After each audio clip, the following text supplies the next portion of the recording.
नमस्कार, मैं आपका दोस्त प्रभात कुमार। दोस्तों, आज हम चर्चा करेंगे कॉम्प्रिहेंशन के सवाल को बनाने के विषय में।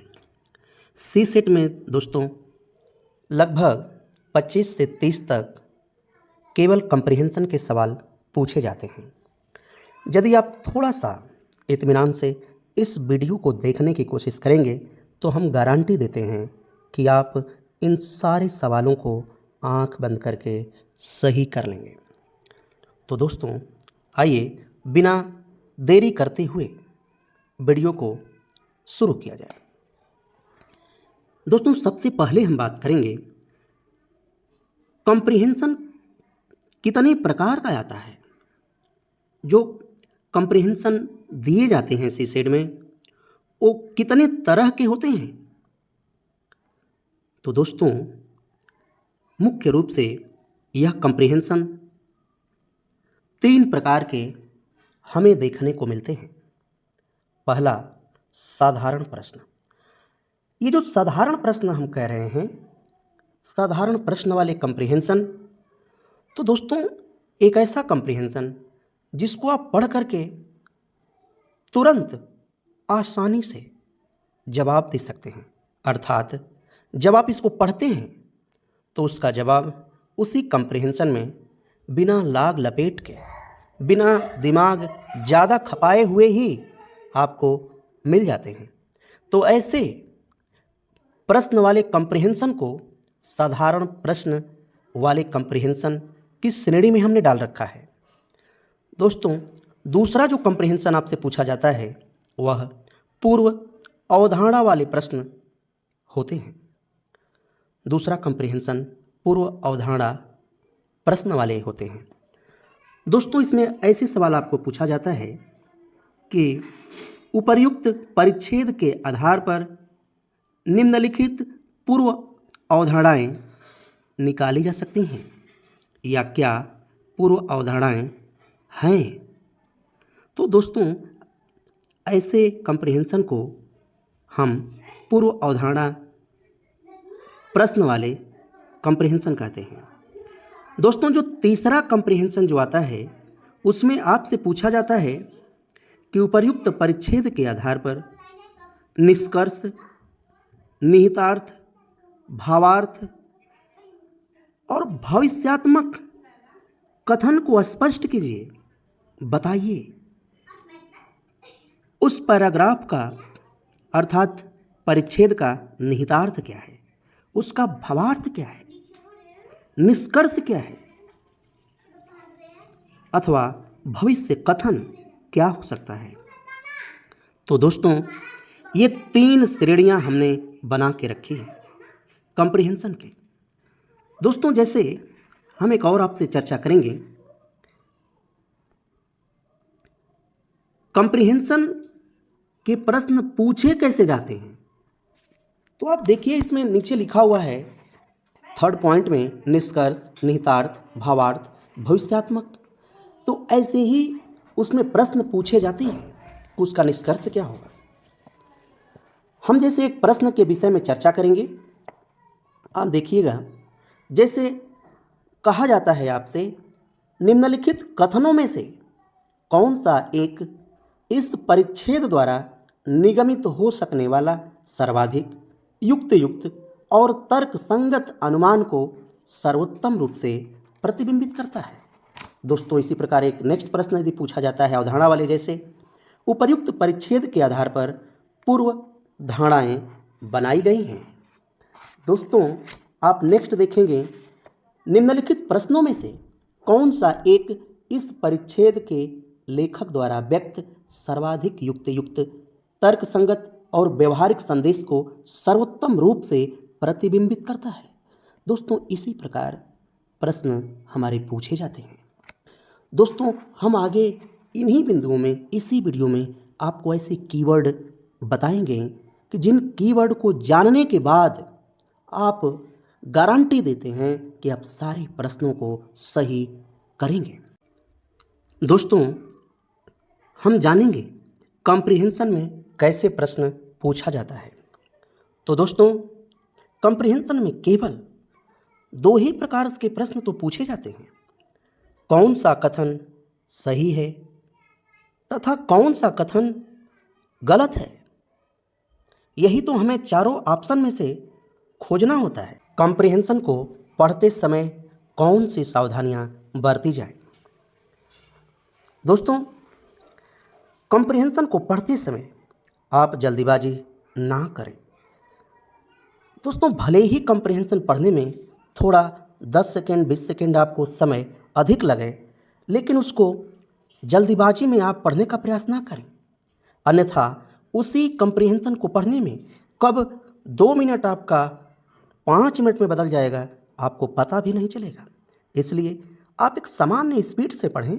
यदि आप सामान्य स्पीड से भी कॉम्प्रिहेंशन को पढ़ते हैं तो अवश्य ही 2 से ढाई मिनट में आप कॉम्प्रिहेंशन को समाप्त कर लेंगे। और कॉम्प्रिहेंशन को बार बार कई बार पढ़ने का प्रयास न करें, यह बहुत ही खराब तरीका है। कोई लोग कहते हैं कॉम्प्रिहेंशन को कई बार पढ़ना चाहिए, तो ऐसा आप कदाचित ना करें। केवल एक बार ध्यानपूर्वक डेडिकेशन के साथ सामान्य स्पीड के भी साथ आप पढ़ेंगे तो उसको 2 से ढाई मिनट में आप पढ़ लेंगे। दोस्तों, कॉम्प्रिहेंशन के थीम को समझने की कोशिश करें। जब भी आप कॉम्प्रिहेंशन को पढ़ें तो उसका भावार्थ क्या है, उसका सारांश क्या है, उसका टाइटल क्या आ रहा है, किस इशू पे चर्चा किया है, ऐसी थीम को आप समझने की कोशिश करें। कॉम्प्रिहेंशन के दिए गए शब्दों को आप घबराएं नहीं। शब्द जो दिए हैं कॉम्प्रिहेंशन में उनसे आप कदाचित ना घबराएं। कभी कभी आप देखते होंगे कॉम्प्रिहेंशन में ऐसा ऐसा वर्ड आएगा जिसे मालूम चलता है कि हम बचपन से लेकर आज तक तो कभी सुने ही नहीं। मगर दोस्तों, ऐसे शब्दों से हमें घबराने की कोई बात नहीं है। क्यों? क्योंकि उस शब्द को आप छोड़ डालिए। आप आगे बढ़कर और एक लाइन और पढ़ेंगे तो आसपास के शब्दों के द्वारा और आगे आने वाली पंक्तियों के द्वारा, लाइनों के द्वारा आप इसका भी अर्थ मोटा मोटी लगा ही लेंगे। इसलिए उस शब्द पर अपना माथा फोड़ने से बेहतर है कि आप आगे बढ़ें। दोस्तों, परिच्छेद पढ़ने से पहले यह देख लें कि पूछा क्या गया है। ऐसा न हो कि दोस्तों आप कॉम्प्रिहेंशन को ही शुरू में पढ़ना शुरू कर दिए, स्टार्ट कर दिए, और कॉम्प्रिहेंशन को जब आप इस तरह से पढ़ते हैं तो फिर घबरा जाते हैं। जो आपका पहले से परसेप्शन बना हुआ है वह भी परसेप्शन और उस कॉम्प्रिहेंशन का थीम आपस में मिल जाते हैं, और जब आपस में मिल जाते हैं तो उन्हें सेपरेट कर पाना आपके लिए मुश्किल हो जाता है। इसलिए परिच्छेद को पढ़ने से पूर्व ही आप प्रश्न को पढ़ लें कि उसमें पूर्व अवधारणा वाला प्रश्न है, निहितार्थ पूछा है, भावार्थ पूछा है, निष्कर्ष पूछा है कि भविष्य कथन के विषय में पूछा है। आप यह जान लें। और ऐसा पढ़ने में आपको ये बिल्कुल भी नहीं ऐसा करना है कि आप सारे विकल्पों को भी पढ़ना शुरू कर दें। कोई लोग तो आपको ऐसा भी बताते हैं, कॉम्प्रिहेंशन हल कराने वाले मास्टर साहब लोग, कि आप सारे विकल्पों को पहले पढ़ डालें। आप ऐसा बिल्कुल भी ना करें। क्यों? यदि आप चारों विकल्पों को पढ़ते हैं तो उसमें आपको गलत भी विकल्प मिलेंगे। उन गलत विकल्पों को पढ़ने के बाद जब आप कॉम्प्रिहेंशन जाएंगे पढ़ने तो इस गलत विकल्पों को भी खोजने का प्रयास करेंगे, और इस तरह से सही ऑप्शन खोजने में आप उलझ जाएंगे। तो एक कदाचित न प्रयोग करें कि आप सारे विकल्पों को पढ़ना आरंभ कर दें। केवल प्रश्न को पढ़ें कि प्रश्न में पूछा क्या गया है, और जो पूछा गया है उसी को अपने मन मस्तिष्क में रखकर उसके थीम को सोचने का प्रयास करें। दोस्तों, अतिवादी नकारात्मक कीवर्ड क्या होते हैं? कॉम्प्रिहेंशन को हल करने वाले कुछ कीवर्ड भी होते हैं जिनको आप जान गए तो आप सवाल बनाने में आसानी महसूस करेंगे, सुलभता महसूस करेंगे। तो आइए दोस्तों, कहीं भी यदि आपको ऑप्शन में लिखा हो ऐसा होना अनिवार्य है, ऐसा बिल्कुल नहीं हो सकता, यह बिल्कुल सही है, यह बिल्कुल गलत है, तो दोस्तों एक्सेप्शन वाले ऐसे नकारात्मक जो वर्ड हैं ये 99% गलत होते हैं। 99% ऐसे वाक्य गलत होते हैं। आप आंख बंद करके इनको गलत कर दीजिए। जहां कहीं विकल्प में आपको लिखा हो इस बात की संभावना है, ऐसा भी हो सकता है, यह भी हो सकता है, ऐसा होना चाहिए, तो दोस्तों यदि इस प्रकार के आपको वाक्य मिलते हैं तो ये आपके 99% सही माने जाते हैं, ये सही होते हैं। दोस्तों, प्रश्नों के उत्तर देने संबंधी नियम के विषय में हम चर्चा करेंगे। कॉम्प्रिहेंशन के आधार पर ही उत्तर के विषय में सोचें। ये नहीं कि जो आप जानते हैं या कहीं भी पढ़े हुए हैं तो उसको भी समाहित करके उत्तर के विषय में सोचने का प्रयास करें। नहीं, आपका माइंड फुल फोकस करना चाहिए केवल कॉम्प्रिहेंशन के भावार्थ पर, केवल कॉम्प्रिहेंशन के सारांश के ऊपर। जो कॉम्प्रिहेंशन में लिखा हुआ है, जो कॉम्प्रिहेंशन में से आपको मिल रहा है, केवल उसी को आधार बना करके उत्तर देने की कोशिश करें। सर्वोत्तम उपाय है दोस्तों एलिमिनेशन मेथड। एलिमिनेशन मेथड क्या है? तो दोस्तों, आप कीवर्ड की सहायता से सबसे पहले गलत उत्तर को खोजें। ये दोस्तों सबसे आसान होता है गलत को खोजना। अभी अभी आपने पढ़ा हुआ है पैराग्राफ को, तो आपको समझ में आ जाएगा कि इसमें गलत क्या है। गलत को एलिमिनेट करें, जो सही बचता है उसमें से पुनः चुनाव करें कि अब सबसे इसमें सर्वोत्तम सही कौन है। तो आप एलिमिनेशन मेथड का ज़रूर प्रयोग करें दोस्तों। और यह एलिमिनेशन मेथड आपका परिच्छेद में हर जगह लगेगा। ऐसा नहीं है कि जीएस फर्स्ट वाले में एलिमिनेशन मेथड कहीं कहीं काम करता है और कहीं नहीं काम करता है, तो इसमें भी इसकी दशा ऐसे ही होगी। तो दोस्तों, ऐसा नहीं है। इसमें हर परिच्छेद में एलिमिनेशन मेथड आपका काम करेगा।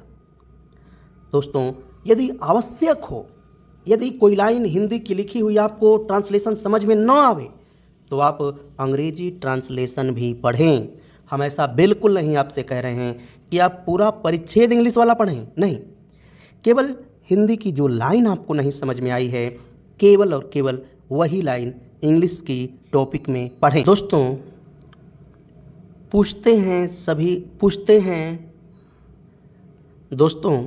कुछ कैंडिडेट पूछते हैं कि अच्छा, हम अभ्यास कैसे परिच्छेद का करें, किस परिच्छेद का अभ्यास करें? तो दोस्तों, आप इकोनॉमी वाले परिच्छेदों का अभ्यास कर सकते हैं, और यदि समय है तो आप जियोग्राफी वाले परिच्छेद का भी कर सकते हैं। दोस्तों, आप केवल पिछले 5 वर्षों के 23,